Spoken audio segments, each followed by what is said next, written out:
बड़े ही धूमधाम से मनाई गई अखंड भारत के महानायक चक्रवर्ती सम्राट अशोक महान जी की जयंती। शौर्य, पराक्रम, करुणा, ममता और दया को धारण करने वाले चक्रवर्ती सम्राट अशोक महान की वीर गाथा को कभी भुलाया नहीं जा सकता। ये बातें पंचायत समिति भवन के सभागार में आयोजित चक्रवर्ती सम्राट अशोक महान की जयंती पर आयोजित कार्यक्रम को संबोधित करते हुए वक्ताओं ने कही।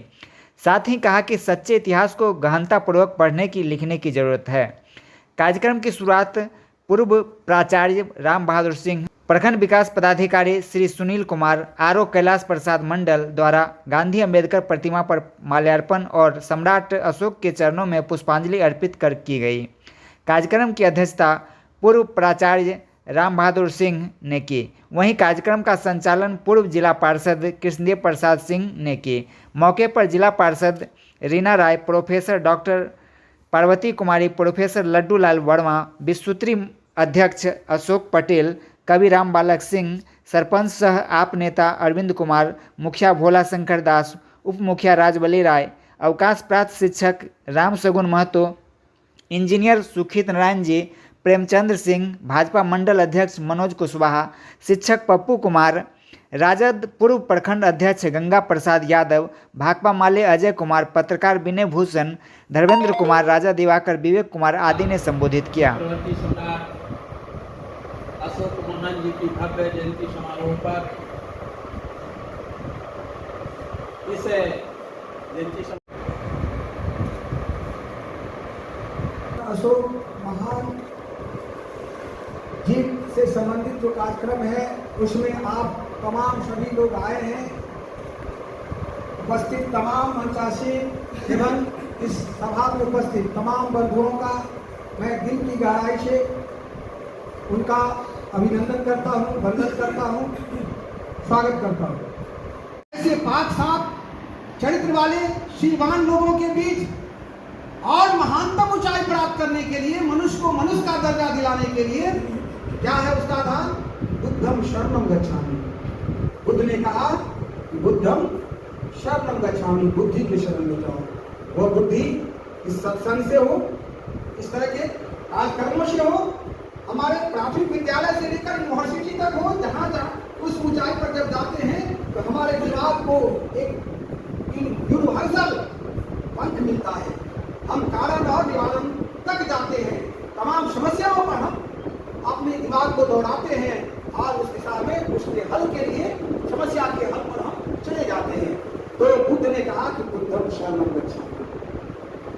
आपके जीवन में आप परिशीलवान बनो और फिर क्या करो कि आप विद्या लो। बाबा साहब भी कह रहे हैं, सभी लोगों का कहना है कि विद्या क्या कहते हैं, विद्या शेरनी का दूध है, शिक्षा शेरनी का दूध है, जो पिएगा वो अकेले कहा नहीं।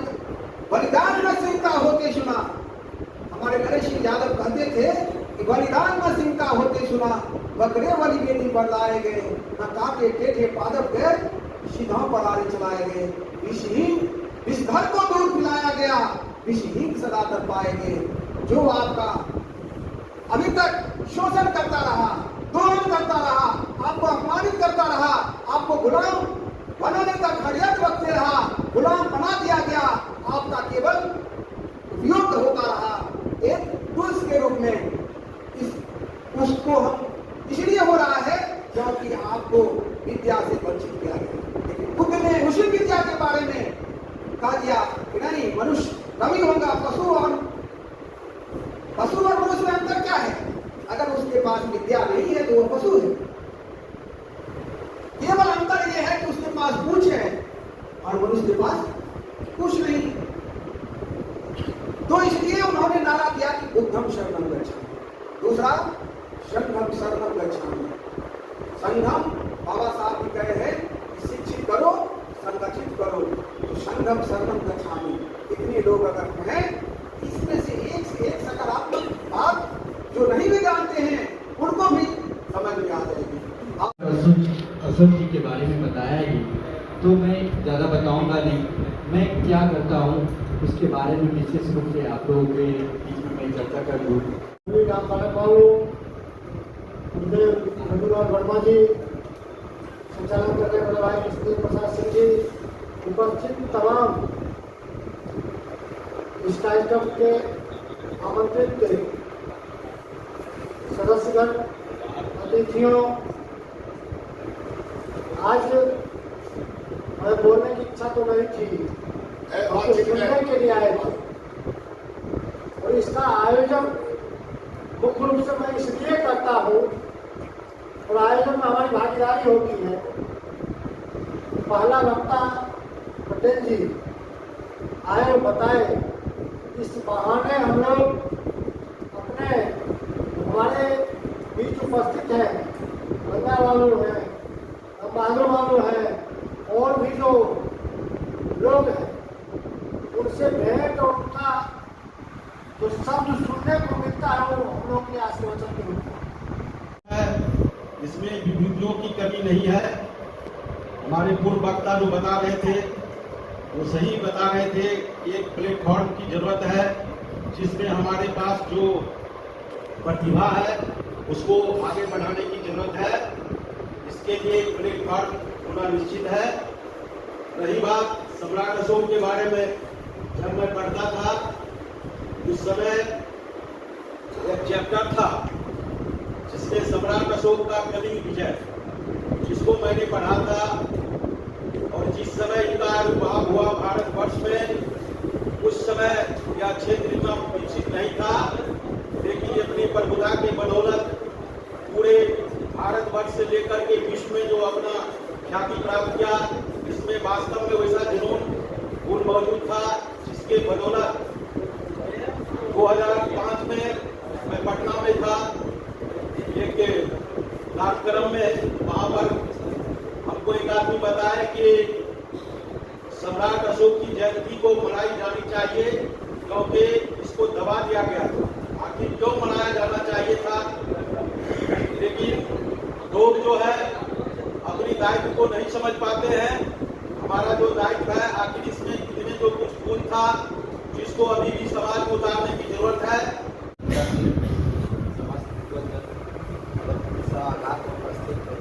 सभी बुजुर्गों और जवान साथियों को मेरे सम्राट नमस्कार। साथियों, मैं अपनी बात रखने से पहले बहुजन समाज में जन्मे सभी संतों महापुरुषों को नमन करते हुए मैं अपनी बातों को मैं रखना चाहता हूँ। मैं अपनी बात इस शब्द से मैं रखना चाहता हूँ। ये जो अभी जो सेमिनार है, ये जो सभा है, जैसे कि हम लोग देखते हैं कि जब हम घर में अगर कोई तलवार रखा हुआ है तो ज़्यादा दिन तक अगर रह जाता है तो उसमें जंग लग जाता है। तो उसको जंग को छुड़ाने के लिए हमें लोहार के पास जाना पड़ता है। जब उसमें हम शान देते हैं तब उसमें धार आता है। उसी तरह से ये लोकतांत्रिक व्यवस्था है। इस लोकतांत्रिक व्यवस्था में जो लड़ाई है वो विचारधाराओं की लड़ाई है, या लाठी और तलवारों की लड़ाई नहीं है। तो जब हम लोग अगर किसी संबोधन में प्रबोधन में नहीं जाएंगे, उसी प्रकार हमें विचारों में भी जंग लग जाता है। इसीलिए उसको जंग को छुड़ाने के लिए हमें इस जैसे कार्यक्रम में आना बहुत आवश्यक होता है। तो आप लोगों ने यहाँ पे आया है, उसके लिए बहुत बहुत धन्यवाद। मैं जो अभी जो चर्चाएँ रखी गई है सम्राट महान अशोक के विषयों पर, उसमें बहुत सारे वक्ताओं ने अपने अपने वक्तव्य रखे हैं। मैं उन विषयों में नहीं जाके उससे मैं पहले जाता हूँ थोड़ा सा कि जो आधुनिक भारत में जो सबसे जो महानतम जो महापुरुष हुए, उस महापुरुषों में तथागत जो बुद्ध है उनका सबसे अग्रणी आता है। जब उनका हम इतिहास, उनका हम दर्शन, उनका हम साहित्य जब हम पढ़ते हैं तो मुझे देखने को मिलता है कि उनका जो पूरा जीवन है, पूरा जो उनका जो दिनचर्या है वह जागृति में ही बीता है।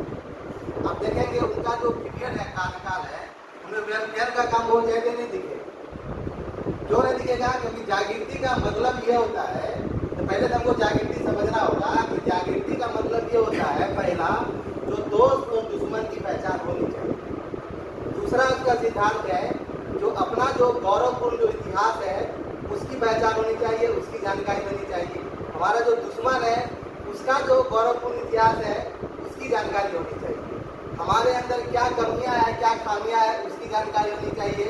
दुश्मनों की जो क्या कमियां और क्या खामियां है उसकी जानकारी होनी चाहिए। जब ये 4-5 सिद्धांत जब हम लोगों को नहीं जानकारी होगी तब तक हम लोग जागृत नहीं माने जाएंगे। क्योंकि अभी जो वर्तमान जो परिवेश है उसमें जो देखते हैं जो हमारा जो शुभचिंतक है उसी को हम लोग अपना विरोधी समझ रखे हैं, जो विरोधी है उसको हम शुभचिंतक समझ रखे हुए हैं, जिसके कारण ये परिणाम हो रहा है। क्योंकि अभी तक जो जिस गति से जागृति होनी चाहिए थी समाज में वो नहीं हो पाया। तो हम लोग देखते हैं जो मौर्य वंश जो इंपायर है, कितना बड़ा जो इंपायर जो खड़ा हुआ, उसके पीछे सबसे बड़ा जो योगदान है वो तथागत बुद्ध का। जब देखते हैं हम लोग देखते हैं जब 563 ईसा पूर्व में जब बुद्ध का जन्म होता है, वहाँ से लेकर जो मौर्य वंश की जो स्थापना हुई है उस पीरियड तक देखते हैं, उस समय तक क्या हुआ, जागृति आई है समाज में। लोग जागृति का काम किए। बुद्ध के बाद और लोग सब आए जो कि हम लोग इतिहास में जानकारी नहीं है। इन लोगों ने जागृति लाई जिस कारण से ये इंपायर खड़ा हुआ, और इस इंपायर खड़ा होने के कारण ही हमारे समाज के जो दादा है चंद्रगुप्त मौर्य, उनके बाद जो देखते हैं बिंदुसार है, अशोक महान देखते हैं, इन लोगों ने कितने बड़े साम्राज्य की स्थापना की। इसीलिए बुद्ध को बुलाना हम लोगों के लिए बहुत उनके लिए संयोगी होगी अगर उनको हम याद नहीं करते हैं इस अवसर पर। और उनका जब हम देखते हैं जो वंशावली जो देखते हैं, जो अभी हम लोग जो समाज में देखते हैं, बताए मतलब ये हमारे समाज के हैं, ये हमारे समाज के हैं, यहाँ लोग किसी में प्राउड फील कर रहे हैं। उसमें हम लोग देखते हैं कि उनका जो पिता है शुद्धोधन, वह शाक्य कुल, और उनकी माता जो माया है वो देखते हैं क्या है, कोलीय वंश। कोलीय वंश कौन है, वो आदिवासी है। अभी भी जो आदिवासी में आप लोग जाएंगे तो देखेंगे कि वहाँ अभी भी कोलीय लोग हैं जो रहते हैं वहाँ जंगलों में। तो उनकी माँ क्या है, कोलीय है, और ये क्या है, शाक्य है। तो दोनों के बीच जो संबंध है वो बेटी रोटी का संबंध है शाक्य में, और यानी कि यहाँ के जो अभी जो मैदानी भागों में रह रहे हैं वह सब क्या है, शाक्य है। जो क्षेत्र यानी कि जो हमारा जो ननिहाल पक्ष है वह क्या है, आदिवासी की तरफ है, और जो ददियाल पक्ष है वह कहाँ है, मैदानी भागों में। तो हम लोग जितने भी हैं सब एक ही वंश के हैं, लेकिन कालांतर में क्या हुआ, पीढ़ी दर पीढ़ी हम लोग अनेक जातियों में, वर्गों में मतलब बांटा गया, जिस कारण से उस इतिहास को हम लोग नहीं समझ रहे। इस चीज़ को जानने और समझने की जरूरत है, और समय भी बहुत कम है। और मैं जिन वक्ताओं ने जो वक्तव्य रखा है, मैं वहाँ पे नहीं जाके जो उनका जो कंक्लूजन है मैं उस पर ही 2 लाइन में बात कर देना चाहता हूँ। जब पूरे इतिहास, अशोक के इतिहास के समर्पण, उनका दर्शन जब हम पढ़ते हैं तो उनके यह चरित्र झलकता है कि कोई भी व्यक्ति महान अपने पुरुषार्थ और शक्तिशाली से नहीं हो सकता है जब तक उसके अंदर करुणा और जब तक उनके अंदर सत्यता नहीं आएगी तब तक वो महान नहीं होगा। और इन्हीं पद चिन्हों पे सम्राट अशोक चलते हुए महान हुए। इन महान विभूति को मैं अपने हृदय से नमन करते हुए उनको याद करता हूँ। जय सम्राट, जय अशोक। बहुत बहुत धन्यवाद। हमारे गार्जियन पटुरा पंचायत के पूर्व मुखिया एवं जनता महाविद्यालय के पूर्व प्राचार्य माननीय राम बहादुर बाबू, सफल संचालन कर रहे हैं कृष्णदेव प्रसाद सिंह जी, एवं इस सभा कक्ष में समारोह, जयंती समारोह में उपस्थित तमाम साथियों, मित्रों, आप लोग बहुत देर से जो है इस सभा कक्ष में सुन रहे हैं चक्रवर्ती सम्राट अशोक जी के बारे में। तमाम वक्ताओं ने अपनी बात को रखा है। मैं 2 बातें आपके समक्ष करूंगा। सबसे पहला तो चक्रवर्ती अशोक सम्राट। अशोक को मैं समझता हूँ नाम है, और सम्राट से समझता हूँ कि राजा होते हैं। राजा को सम्राट में पर्यायवाची शब्दों में कहा जाता है। बच जाता है चक्रवर्ती। चक्रवर्ती का मीन्स क्या होता है? राजा तो बहुत हुए, सम्राट तो बहुत हुए, लेकिन चक्रवर्ती अशोक सम्राट जी आज जयंती। चक्रवर्ती का मतलब होता है, चक्रवर्ती को शब्द को बना करके बना चक्रवर्ती। चक्र का मतलब होता है पहिया,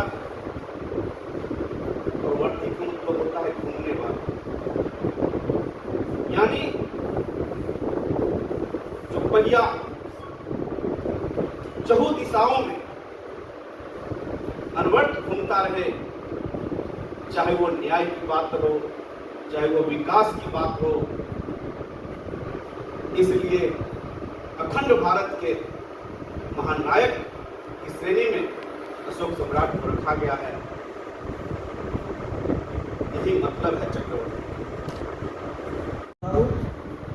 इस सभा को सुचारू रूप से संचालन कर रहे हमारे गार्जियन और नेता कृष्णदेव प्रसाद सिंह जी, इस सभा में उपस्थित हमारी बहन रीना राय जी, इस सभा में उपस्थित हम लोगों के नेता विभूतिपुर जनता दल यूनाइटेड के प्रखंड अध्यक्ष एवं क्रांतिकारी नेता अशोक पटेल जी, इस सभा में उपस्थित हम लोगों के गार्जियन गंगा बाबू जी, जो राजद के कितने वर्षों तक लगातार प्रखंड अध्यक्ष रहते आए हैं, इस सभा में उपस्थित बोरिया पंचायत के मुखिया जी, इस सभा में उपस्थित हमारे विभूतिपुर सिंगिया पंचायत के सरपंच साहब, इस सभा में उपस्थित बीजेपी के मंडल अध्यक्ष जी, इस सभा में उपस्थित हमारे अभिभावक मिस्टर साहनी जी, इस सभा में तमाम उपस्थित नेता, हमारी दो बहनें, तमाम क्रांतिकारी, तमाम नेताओं को क्रांतिकारी स्वागत एवं अभिनंदन, अपना समय देने के लिए धन्यवाद देता हूँ।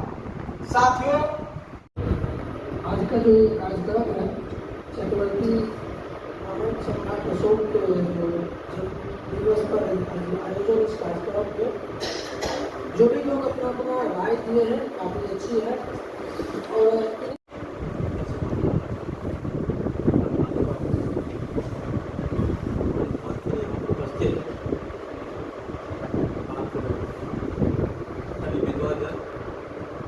बातें काफी हो चुकी हैं, लोगों ने जो बातें रखी है उसमें लगभग चीजें कवर हो गई। अभी तक के जो बातें सामने आई है उसको 3 मिनट समय लेंगे, बाकी जो है सो बचे हुए जो लोग हैं उनकी बात रखी। बातें सामने ये आई है, वक्ता कितने हो, 17वें वक्ता के रूप में एक बात तो मैं दिल से कहूँ, सभी वक्ता पे भार या बड़ा शक्तिशाली है, लेकिन उसने नाम को पकड़ने का काम किया है। और अगर आप लोग अध्ययन किए होंगे या फिर गहराई में जाएंगे, इस बात को पाएंगे कि जिस सम्राट अशोक की जयंती आज मनाई जा रही है, उनके शासनकाल में या उससे पूर्व जाति व्यवस्था थी ही नहीं। यानी कि हम आप जितने भी लोग आज जाति में बटे हुए हैं, SC, ST, OBC माइनॉरिटी में, वो सारे हम तो एक ही थे। तो सम्राट अशोक हम सभी के पूर्वज हुए कि नहीं हुए, उनकी जयंती मनाई जा रही है। संत जी ने जो पहल किया है, हालांकि हम लोग पहले से इसको लेकर चल रहे थे, गौतम बुद्ध, संत कबीर, रविदास, ज्योतिबा फुले, सावित्रीबाई फुले, फातिमा शेख, साहू जी महाराज, करिया रामा स्वामी जी, उसके बाद दलय सिंह यादव, फिर जो है सो बिहार के लेनिन जगदेव बाबू, घनश्याम साहब, कर्पूरी ठाकुर जी, उसके बाद फूलन देवी, बी.आर. अम्बेडकर, जितने भी यहाँ पर बहुजन महापुरुषों की तस्वीर जो आप लोग को दिख रही है, लोगों ने अपील किया कि सबकी बनाई जानी चाहिए। और हम कहेंगे मैंने जो कुछ करवाने वाले लोग थे या करने वाले लोग थे, कुछ बहुजन नेता लोग बच भी गए होंगे या फिर समाज सुधारक, आप लोगों के नॉलेज में होगा, उसी को जो मेंशन करिए। एक प्रखंड स्तर पर देखिए सबसे बड़ा दलदल क्या है, विभिन्न राजनीतिक दल जो है अपने अपने राजनीतिक दल के लिए काम करते हैं, और एक जगह पर विचारधारा में लेकिन कोई सक्रियता उत्पन्न हो जाती है। इस चीज़ को भूल करके हम लोग को उसको बहुजन महापुरुष का जब जयंती बनाया जाए या थीम बनाया जाए, जिस तरह से आज सभी दल के लोग उपस्थित हुए, मुझे बहुत सुखदायक एक महापुरुषों की जो है सो जयंती और छोटी सी बनाई जाएगी। अशोक बाबू का शुरू में ही हो गया था, भाषा स्माइली वक्ता जो होते हैं ना, इस तरह से रुकाव नहीं देना, बाकी लोग भाषा पकड़ कार्यकर्ता साथी सुरेश जी, उसके बाद साथी अशोक पटेल जी, हमारे राजद के पुराने साथी गंगा बाबू, इसमें इनको बुला दिया गया। 70 साल उनको बोलना चाहिए, उनको बुला दिया गया सम्राट अशोक को। मैं उनकी बात को खारिज करता हूँ। और कुछ और वक्ताओं ने कहा कि पहली बार हम लोग सम्राट अशोक के बारे में जानते हैं। तो हम समझते हैं कि जो आज का नौजवान पीढ़ी है, पुरानी पीढ़ी के लोगों को तो ये बात नहीं बोलना चाहिए था। हमारे शिक्षक साथी राम शगुन बाबू ने कितना बढ़िया से अशोक सम्राट के बारे में तत्परक बातें। उसको पूछिए कि कहेगा कि हम हिस्ट्री में एमए हैं, और उसको पूछिएगा कि आपका सिलेबस क्या है तो नहीं बताता। सर्वप्रथम प्रश्न उठता है कि हम जयंती क्यों मनाते हैं? क्या किसी विराट व्यक्तित्व को याद करने के लिए, या फिर उनके व्यक्तित्व को आत्मसात करने के लिए? ये बहुत जरूरी है कि चाहे हम राम को पूजे या कृष्ण को पूजे या बुद्ध को माने या सम्राट अशोक को माने, हम उनके सकारात्मक चरित्र को अपने साथ आत्मसात करें। जहाँ तक गौतम बुद्ध की बात आती है, धर्म की बात आती है, सम्राट अशोक की बात आती है, तो धर्म क्या है? सर्वप्रथम सवाल उठता है, धर्म है क्या? धर्म है कर्तव्य कर्म का पालन करना ही धर्म। हम अगर राजनीति में, तो हमारे एक राजनेता का क्या कर्तव्य है? अगर हम एक शिक्षक हैं तो हमारा क्या कर्तव्य है? अगर वर्तमान स्थिति में देखें तो कहीं ना कहीं हम अपने कर्तव्यों से विमुख हो रहे हैं। तो केवल किसी भी जयंती को मनाना है, मेरा अनुरोध बस सबसे यही है कि उनके व्यक्तित्व में कुछ पहलुओं को, कुछ सकारात्मक पक्षों को आत्मसात करने का प्रयास किया जाए, क्योंकि वर्तमान स्थिति जो हमारे समाज और देश की है वो अच्छी नहीं है। जाति, धर्म, लिंग जैसे भेदभाव भरे पड़े। हम भाषण तो दे देते हैं कि हम जाति व्यवस्था के विरोधी हैं। बोलिए। हम जाति व्यवस्था के विरोधी हैं, लेकिन हर एक जाति कई जातियों में बटी हुई है और अपने से नीचे वाले को, सब लोगों को हीन दृष्टि से देखा जाता है। तो वो जाति प्रथा, जैसे सर ने कहा, समतामूलक समाज की अवधारणा है, लेकिन जब हम सब मिलकर प्रयास जब तक नहीं करेंगे, वो जाति व्यवस्था खत्म नहीं। कोई भी, युधिष्ठिर ने कहा था, शायद मैं गलत न हो तो मेरी बातों को ध्यान दिया जाए, कि कोई भी व्यक्ति जाति से ऊंचा या नीचा नहीं होता, वो अपने कृत्यों से होता है, मतलब अपने कर्मों से होता है। तो हमें सभी जातियों का सम्मान करना चाहिए, सभी धर्मों का सम्मान करना चाहिए। और हमारा धर्म है समाज का एक नागरिक होने के नाते कि हम उसकी समस्याओं पर ध्यान दें। समाज में विभिन्न रूढ़ियाँ हैं, अंधविश्वास है, और जैसे बहुत सारे व्यक्तित्व है, यहाँ गौतम बुद्ध है, उन्होंने कहा था अपदीपो भव, मतलब अपना दीपक स्वयं बनो। तो बहुत बार हमारी नई पीढ़ी कहीं न कहीं अपने पद से विमुख होते जा रही है, और जैसा सर ने बताया कि बच्चों को पता नहीं है कि हमारा सिलेबस क्या है, यानी शिक्षा व्यवस्था कैसी होती जा रही है, उस पर सबने प्रकाश डाला।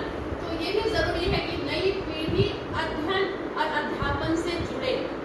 हम जितना अध्ययन करेंगे, जितना पढ़ेंगे, उतनी बारीकी से चीज़ों को समझें। अब बात आती है कबीर, जिन्होंने एक तरह से धर्म का नया मार्ग खोल दिया, सबके लिए खोल दिया। पहले बड़े महान, मतलब जो बड़ी जाति के लोग थे, उनको ही केवल था हक कि वो बड़ी बड़ी जो धर्म ग्रंथ थे उनका अध्ययन करना।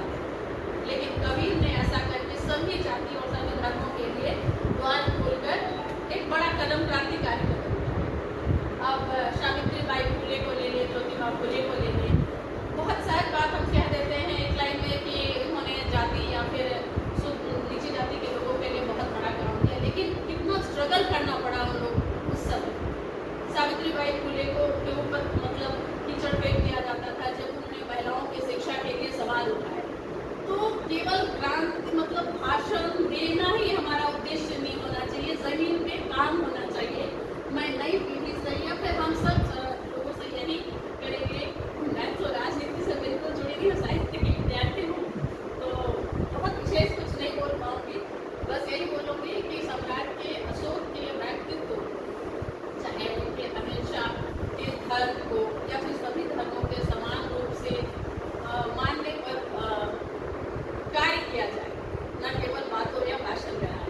बहुत बहुत धन्यवाद।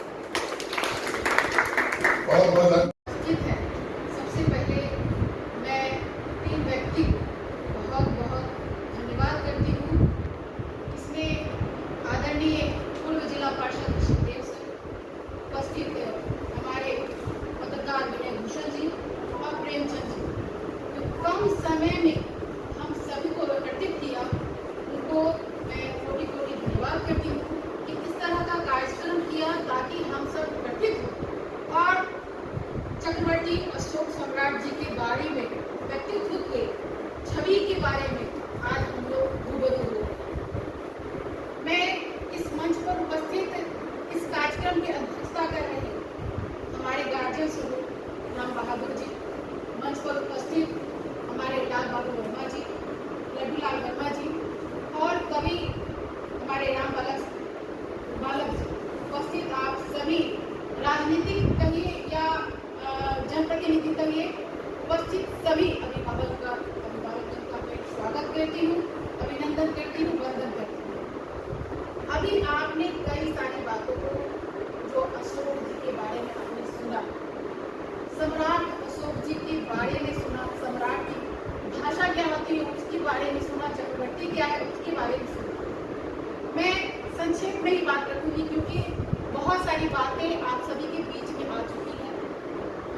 मैं ये कहना चाहूंगी, अशोक सम्राट जी जो जिनके पिता बिंदुसार जी थे और वो हमारे मौर्य साम्राज्य के तीसरे शासक थे जिन्होंने शासन किया और शासन के बाद उस शासन को त्याग कर एक सामाजिक धर्म को अपनाया, एक ऐसे व्यवहार को अपनाया जो हमारे समाज में अभी सबसे ज्यादा आवश्यकता है।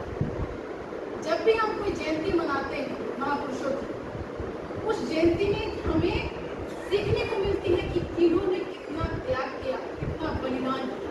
उस बलिदान को हमारे जीवन में उतारने की आवश्यकता है।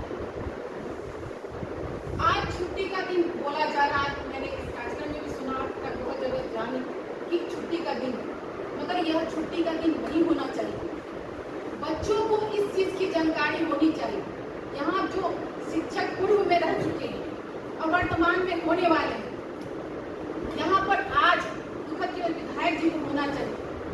इसलिए कह रही हूँ कि ये अगर उपस्थित रहते तो यह संविधान में जरूर विधानसभा में रखते कि बच्चों को इसके जयंती की समारोह का कार्यक्रम स्कूल में कराया जाए ताकि बच्चे जाने कि हमारे जो बच्चे अभी नन्हे मुन्ने हैं, जो बच्चियां नन्हे मुन्ने हैं, उनको जानकारी नहीं है, ज्ञात नहीं है, केवल यही जानते हैं कि दिवाली का छुट्टी मिलता है, दुर्गा पूजा का छुट्टी मिलता है।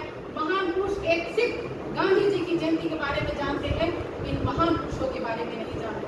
उनकी जानकारी उन बच्चों को दिया जाना चाहिए और साथ में उस महिला को भी देना चाहिए, क्योंकि एक महिला एक परिवार चलाती है, एक बच्चे को संभालती है और बच्चे को ज्ञान देती है। इसलिए इस जयंती पर हमारी महिलाओं का भी उपस्थित होना जरूरी है, उनको भी जागरूक करना जरूरी है कि हमारे जो पूर्व महान व्यक्तित्व ने अपना बलिदान दिया, वो चाहे वो अशोक सम्राट हो, चाहे वो महात्मा गांधी हो, चाहे वो बौद्ध जी हो, चाहे वो सावित्रीबाई फुले हो, चाहे जो भी व्यक्ति है, उनके व्यक्तित्व को, छवि को हमें बताना अनिवार्य है। क्योंकि एक माँ गर्भ में ही अपने बच्चे के बारे में सोचती है और बच्चे वहीं से प्रोग्रेस करते हैं, इसलिए उस बच्चे को जानकारी उस महिला के माध्यम से मिलना चाहिए, ये अति आवश्यक कार्य है। और चूंकि समय बहुत ज़्यादा हो गया, हमारे गार्जियन स्वरूप है राम बहादुर जी, वो भी बहुत अच्छा बताते हैं हमको जानकारी लेने के, मैं अपना समय उनको देती हूँ और कविता के माध्यम से आप सभी को जो मेरे जीवन में महत्वपूर्ण भूमिका निभाती हूँ, उस विचारधारा पे चलती हूँ, वही बात कविता के माध्यम से रखूंगी, क्योंकि मैं लिखती भी हूँ। अगर गलती हो तो क्षमा कीजिएगा कि जात पात का भेद तुम छोड़ो, जात पात का भेद तुम छोड़ो, ऊंच नीच की बात को त्यागो, एक मानव को तुम अपनाओ, एक मानवता को तुम अपनाओ, मिलकर हम एक है, इस समाज को जागरूक कराओ, इस समाज को जागरूक कराओ। मैं अपने बड़े भाई राम बहादुर बाबू, जिनके साथ हम हमेशा बस्ता ढोने का काम करते थे स्टूडेंट लाइफ से, इनके साथ कहाँ कहाँ नहीं हम लोग गए। राम सेवक यादव के समय में था वहाँ, लेक्चर वहाँ बहुत दिन पहले प्रोफेसर टर्म सिखा थे, उस समय इनके साथ कहाँ कहाँ नहीं बस्ता ढोने का काम किया। इमरजेंसी के बाद हम सरकारी सेवा में आ गए। तो मैं बड़े भाई के होने के नाते मैं इनका नमन करता हूँ। साथ ही अरविंद जी, अभिषेक जी, प्रेमचंद जी, इन दोनों वर्गों को मैं सादर अभिनंदन करता हूँ और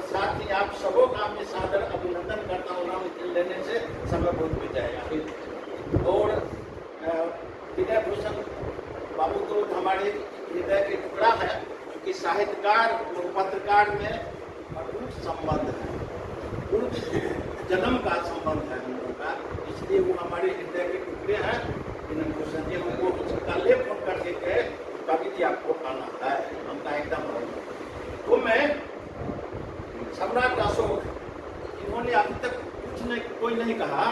आज की गणना में 2026 की गणना से सिर्फ लोग कहते हैं ईसा से पहले ईसा का शब्द लोग नहीं समझ पाता है। आज की गणना में 26 तारीख की गणना में सम्राट अशोक 2330 वर्ष पहले इस धरती पर आए। आज की गणना में 2330 वर्ष पहले इस धरती पर सम्राट अशोक का अवतरण हुआ और भगवान बुद्ध, एक आदमी वक्ता तो गलत कहे हैं, वे आज से 2500 से 2600 वर्ष पहले इस धरती पर आए। माने अशोक से पहले की बात है, 300 साल पहले की बात है। आज से 2500-2600 साल पहले भगवान बुद्ध इस धरती पर आए और 2330 साल पहले आज की गणना में 26 की गणना में सम्राट अशोक की धरती पर आए। तो इतिहास में हम लोग पढ़ते हैं तो अशोक चंद्रगुप्त के पोते तथा बिंदुसार के दल के थे।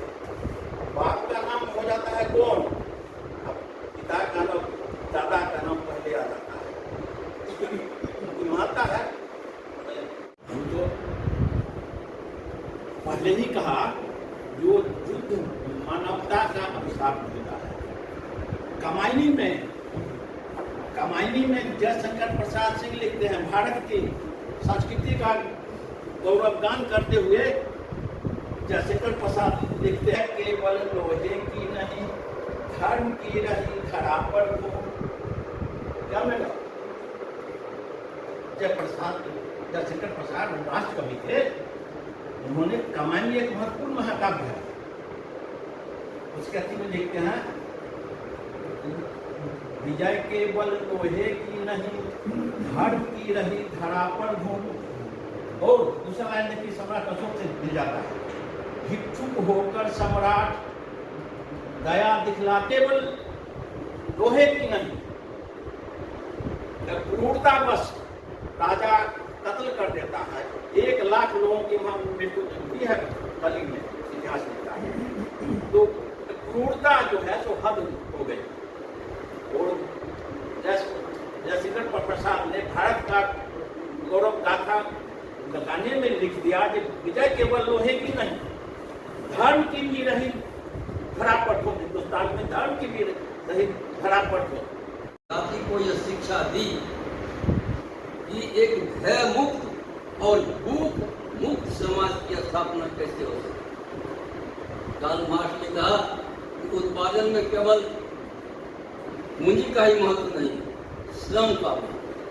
इसलिए श्रमिकों को पूंजी के बराबर ही हिस्सेदारी मिलनी चाहिए।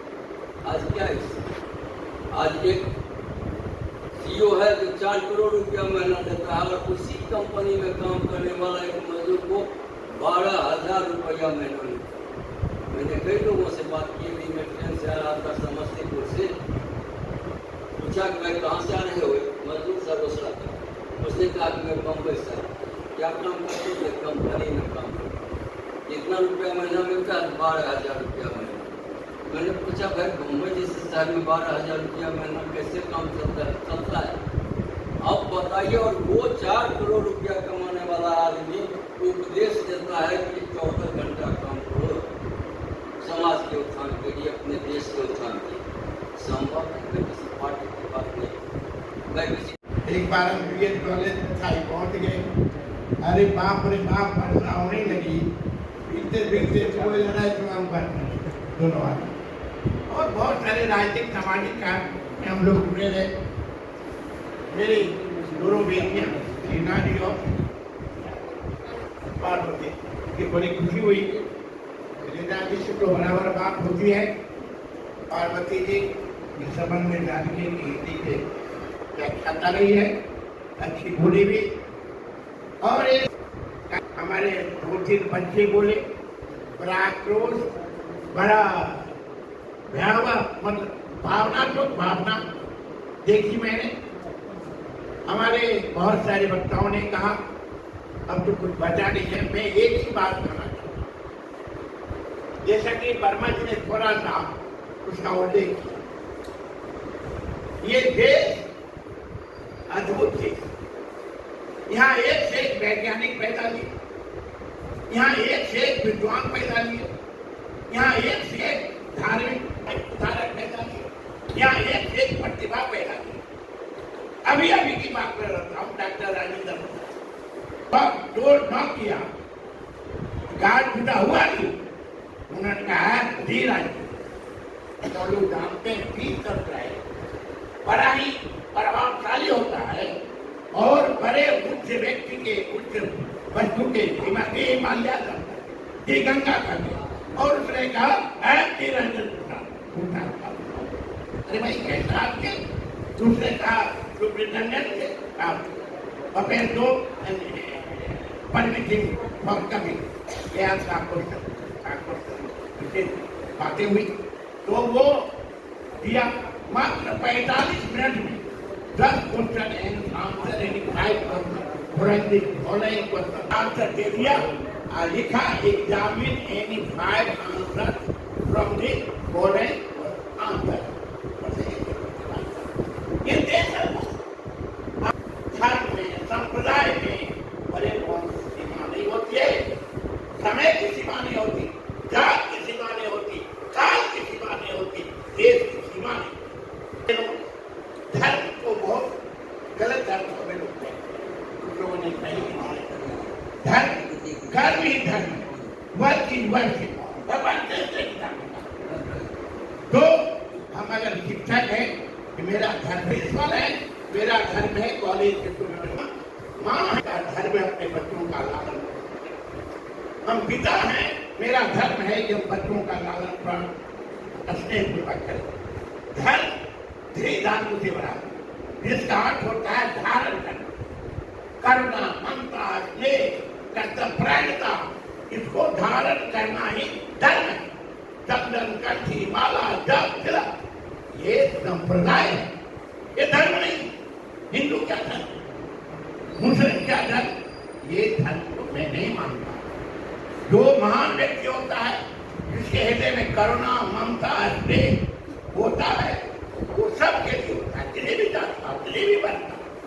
पर तो का आज देखिए सावित्रीबाई फुले ने की महिलाओं के लिए, लेकिन वो सती प्रथा का विरोध किया। दयानंद सरस्वती देखिए, वो तो बहुत बड़े ब्राह्मण थे, लेकिन महिलाओं के लिए काम किया, तो कौन शूद्र के लिए काम किया। कबीर ने कहा संस्कृत है कूप जल, भाषा भाषा नहीं, संस्कृत कूप में कथन है, भाषा तो भाषा नहीं होना चाहिए जो कोई भी पी सकता। अच्छा बताइए, आज तो बहुत आक्रोश शब्द में था, भाई पढ़ाई की स्थिति है, लिखाई की स्थिति है। जब मैं उन्हें सब भाषा में मैट्रिक पास किया, आप पूछिए किसी हाई स्कूल में कोई बैकवर्ड टीचर हुआ करता था? एक भी बैकवर्ड टीचर उस समय नहीं हुआ करता। अगर मैं कहता हम बैकवर्ड किस समय पढ़े हैं, तो मैं पढ़ता। मैं भी बहुत उच्च स्कूल के फॉरवर्ड के बीच रहा, उन्हीं से मैंने सीखा। अगर मैं नहीं लेता तो क्या मैं अपने लोगों को दे पाता? नहीं दे पाता। इसलिए यह बात नहीं। अच्छा एक बात ना, व्यवहारिक बात, आप जेल में जाते हैं, कोई महिला को बैठने बैठे देती है, नहीं बैठने देती, पुरुष बैठाती है। अच्छा एक बात कहिए, जब कोई बच्ची शादी करके आती है, उसकी सबसे बड़ी आलोचना कौन होती है? उसकी सास। उसकी सास से बड़ी आलोचना कोई नहीं होती है। अपने पति को खाना दे देगी, फिर वचन शुरू करेगी, बोले हो, उसको खाने भी नहीं देती। अच्छा एक बात कहिए, इतनी गुरु हत्याएं हो रही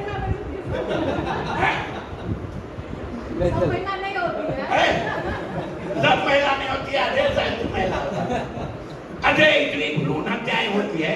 अगर महिला सोच ले जब भ्रूण हत्या नहीं करना, क्या भ्रूण हत्या हो सकती है? कभी नहीं हो सकती। इसलिए यह सकारात्मक पॉजिटिव सोच रखिए, निगेटिव सोच कभी नहीं रखी।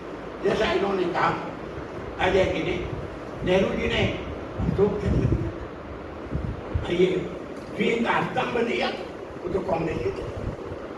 आप अध्ययन कीजिए, बहुत अध्ययन और खत्म हो रहा इंटरनेट से, क्या क्या से लोग देख रहा है। आप पुस्तकों का अध्ययन कीजिए। मैं व्यक्तिगत बात बताता हूँ, मैं BMA में जब पढ़ता था, हमारे गुरुदेव थे डॉक्टर विश्वनाथ, वो PhD किया था अमेरिका से। जब मैं गया, खड़ा हो गया, बड़ा है फला किताब को फला किताब निकाल, लेकिन सर यू आर वेरी बड़े में आया हूँ, लोगों के क्लास में जाओ तो मैंने कुछ देखा नहीं।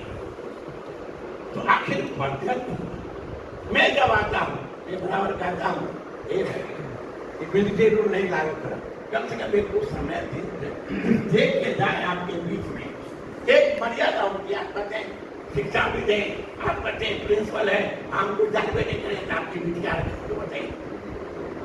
तो इसलिए सब लोगों ने सब बातें कही, लेकिन मेरी बात है नकारात्मक सोच नहीं रखी, सकारात्मक